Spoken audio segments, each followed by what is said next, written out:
അഭിഷേക മന്ന എന്ന വചന സന്ദേശത്തിലേക്ക് എല്ലാവർക്കും സ്വാഗതം. യോഹന്നാൻ സുവിശേഷം 21-ാം അധ്യായത്തിൽ യേശു കർത്താവ് അപ്പോസ്തലനായ പത്രോസിനോട് പറയുകയാണ്. പറയാനൊരു കാരണമുണ്ട്. പത്രോസ് യേശു ക്രിസ്തുവിനെ തള്ളിപ്പറഞ്ഞുകൊണ്ട് തിബേരിയോസ് കടൽ തീരത്തു പോയി രാത്രി മുഴുവൻ വലവീശിയിട്ട് ഒന്നും കിട്ടാതെ വന്നപ്പോൾ യേശു കർത്താവ് മരിച്ചുയർത്ത പ്രത്യക്ഷനായി പത്രോസിന്റെ കൂട്ടുകാരുടെ അടുക്കൽ വന്നു. പത്രോസിനോട് വലത്തുവശത്ത് വലയിറക്കാൻ പറഞ്ഞു. അതേപടി അനുസരിച്ചു. വല നിറയെ മത്സ്യത്തെ കിട്ടി. യേശു അപ്പവും ചുട്ടും മീനും അവർക്ക് കൊടുത്തു. യേശു കർത്താവ് അവർക്ക് ഭക്ഷണം കൊടുത്ത് തൃപ്തിയായപ്പോൾ യേശു അവരോട് പറഞ്ഞു, പത്രോസിനോട് പറഞ്ഞു, നീ ഇവരെക്കാൾ അധികം എന്നെ സ്നേഹിക്കുന്നുവോ?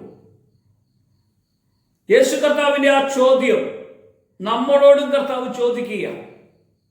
ഇത്രയേറെ അനുഗ്രഹിച്ചിട്ടും, ഇത്രയേറെ ഞാൻ നിന്നെ പരിപാലിച്ചിട്ടും, ഇത്രയേറെ നിന്റെ ജീവിതത്തിൽ കടന്നു വന്നിട്ടും ഏറ്റവും അധികം നീ എന്നെ സ്നേഹിക്കുന്നുവോ എന്ന ഒരു ചോദ്യം. അങ്ങനെ ചോദിക്കാൻ ലോകത്തിൽ ഒരേ ഒരാൾക്കോ അവകാശമുള്ളൂ. ആൾ യേശു കർത്താവ് മാത്രമാണ്.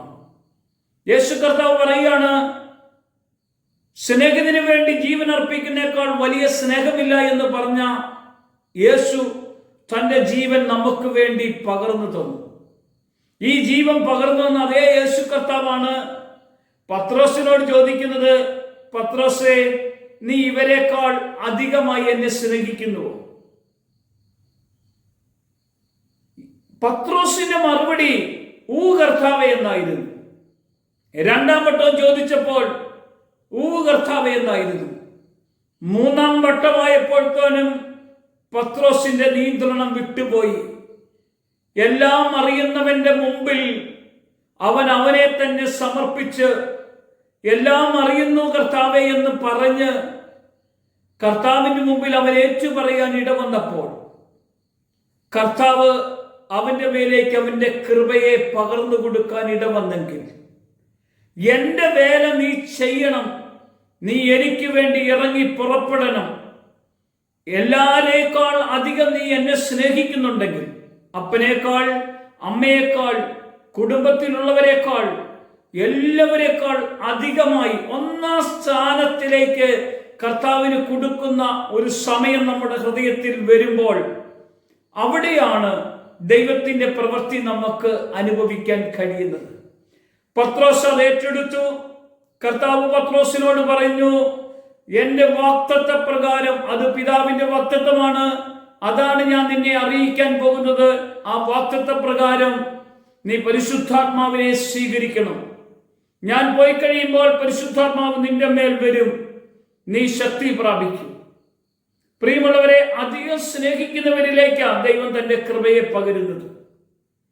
നമുക്ക് ഇന്ന് അധികം സ്നേഹിക്കാൻ കഴിയുമോ? നമുക്ക് എത്രയധികം അനുഗ്രഹങ്ങൾ തന്നു, നമ്മെ എത്രയധികം ദൈവം പരിപാലിച്ചു, എത്രയധികം ദൈവം നമ്മെ നടത്തി. ദൈവം നടത്തിയ വിധങ്ങളെ ഓർക്കുമ്പോൾ എത്ര നന്ദി പറഞ്ഞാലും, എത്ര സ്തുതിച്ചാലും പ്രാർത്ഥിച്ചാലും മതിയാകുമോ?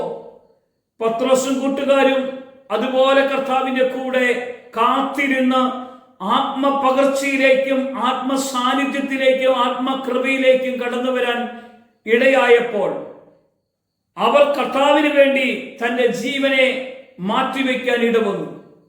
ജീവിതം ക്രിസ്തുവും മരണം നേട്ടവും എന്ന വിധത്തിൽ അവർ ഏത് പ്രതിസന്ധികളുടെ നടുവിലും കർത്താവിന് വേണ്ടി ഇറങ്ങിപ്പുറപ്പെടാൻ ഇടവന്നെങ്കിൽ, എന്നെ വിളിച്ചിരിക്കുന്നത് കർത്താവാണെന്ന് തിരിച്ചറിഞ്ഞാൽ എല്ലാവരേക്കാൾ അധികം സ്നേഹിക്കാൻ കഴിയുമോ? സമ്പത്തല്ല, സ്ഥാനമാനമല്ല, അധികാരമല്ല, ജീവിതത്തിലെ സുഖങ്ങളൊന്നുമല്ല. പ്രിയമുള്ളവരെ, യേശു കർത്താവിനെ രക്ഷിതാവും നാഥനുമായി സ്വീകരിച്ച് അവനെ അധികം സ്നേഹിക്കാൻ പറ്റുമെങ്കിൽ ആ സ്നേഹത്തെക്കാൾ വലുതൊന്നും നമ്മുടെ ജീവിതത്തിൽ ഇല്ല. നമ്മളെ ദൈവം ആത്മാവിൽ നിറയ്ക്കും. ആത്മാവിൽ നിറയ്ക്കുമെന്ന് പറഞ്ഞാൽ ബൈബിൾ ഇങ്ങനെ പറയുക, പരിശുദ്ധാത്മാവിലൂടെ ആ ദൈവസ്നേഹം നമ്മളിലേക്ക് ചൊരിയപ്പെടുന്നത്. അധികം സ്നേഹിക്കണമെങ്കിൽ ആത്മാവ് നമ്മുടെ അകത്തു വരികയും ദൈവസ്നേഹത്തിൽ നമ്മൾ നിറയപ്പെടുവാൻ ഇടവരും. ഒരു നിമിഷം നമുക്ക് ഈ പ്രഭാതത്തിൽ പ്രാർത്ഥിക്കാൻ. കർത്താവേ, നീ എന്നെ വിളിച്ചു. കർത്താവ് എന്നോട് ചോദിക്കുന്ന ശബ്ദം പത്രോസിനോട് അന്ന് ചോദിച്ചതുപോലെ ഇവരെക്കാൾ അധികമായി നീ എന്നെ സ്നേഹിക്കുന്നുവോ? ഈ ശബ്ദം നമ്മുടെ കാതുകളിൽ വന്ന് പതിക്കുന്നുണ്ടെങ്കിൽ നമുക്ക് ഒന്നാം സ്ഥാനം കർത്താവിന് കൊടുത്ത് അവന് വേണ്ടി നമ്മുടെ ജീവിതത്തെ നമ്മുടെ സാഹചര്യങ്ങളെ ഒരുക്കി കർത്താവിന് വേണ്ടി കടന്നു പോകാൻ ഇടയാകട്ടെ. കർത്താവ് മഹത്വം എടുക്കട്ടെ.